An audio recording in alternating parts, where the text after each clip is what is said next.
and okay, you need a bypass or you need valve replacement. But I always make it a point to take my stethoscope, put it on the chest, listen to the heart, look at the patient's eyes, put my hand around on his shoulders, touch the patient, and then explain to them what is going on and talk to the family. I personally feel that touch has the most healing power than anything else what we have invented. Do you believe in that, Swamiji? See, what is not understood is, yes, one part of us is mechanical, but there are other dimensions. Most of the time, the mechanical part has gone wrong because we have not tended to the other dimensions. So what is lacking in their life is, their life is not touched. Not necessarily a physical touch, it's just a manifestation. Essentially, their life is not touched by anything. When I say touched by anything, it need not necessarily be a relationship. You can be touched by so many things. I don't know how many of you… when was the last… how many decades ago did you watch a sunrise? Or a sunset, or a moonrise. I'm saying not touched by anything. When was it the last time you waited for a flower to bloom? No such thing. When is the last time you paid an attention to a butterfly or a leaf or a flower or another human being? You're… of course, you don't like faces, you like the Facebook.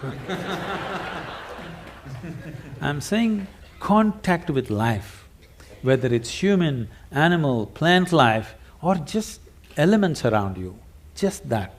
How many people even take a moment to even look at the food that they're going to consume with a little bit of involvement, or are they touched by it?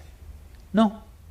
So at last, either a doctor has to touch it or in the end undertaker will touch you.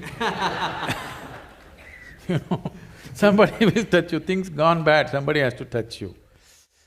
So, does touch have a relevance? Tremendous relevance. Touch need not always be physical, it can be in so many different ways. If you are not touched by life, you are a dying life, you are not a living life. It may happen to you after some time, but it's happening, you're in progression. Because what you call as life, even in the physical level, it's medical knowledge for everybody now. The number of cells you have is more than the number of stars in the Milky Way, okay? Every day, over 600 million billion cells are dying and new cells are being born. That means every second, 10 million cells are dying and 10 million new cells are born in your body.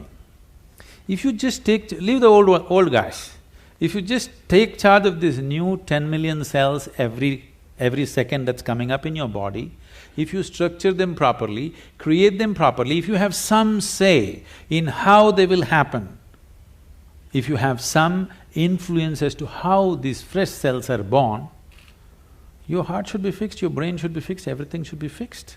Because that is the level of opportunity you have to rejuvenate your life second to second. But because you're totally oblivious to life, when I say oblivious to life, I want you to look at this. Right now, you cannot even call yourself as a living being because most of the time, what is happening with you is just thought and emotion. Thought and emotion is just psychological drama. It has no existential relevance. Here, 1,000 people can sit here and live in 1,000 different worlds right now. That means nobody is in reality. Nobody is living, everybody is thinking about life. Psychological space, what happens, has unfortunately overtaken the existential process of life. You do not experience life, you're only thinking and reacting to situations around you. Thought and emotion is dominating everything. So right now, today morning, sun came up on time. You don't think much about that, okay, so what? Now you need to understand, if sun does not come up tomorrow morning, within 18 hours, all life on this planet will largely cease as we know it. So I'm telling you, sun came up on time today morning. I want to hear appropriate noises. Yeah.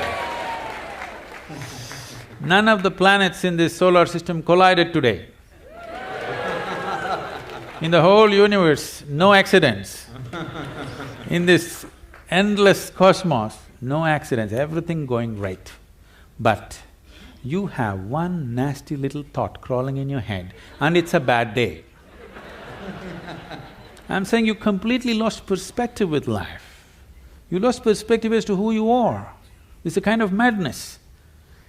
So once you lose perspective as to who you are and what is your space and status in this existence, you are a sickness by nature. It's not the doctor has to diagnose you, it's already on. One day it will manifest to a point where his instruments or his touch will tell him, but it's already on. The process is on. When it goes beyond a point, he'll give you a prescription or a surgery. But the process is on, you're working hard towards it.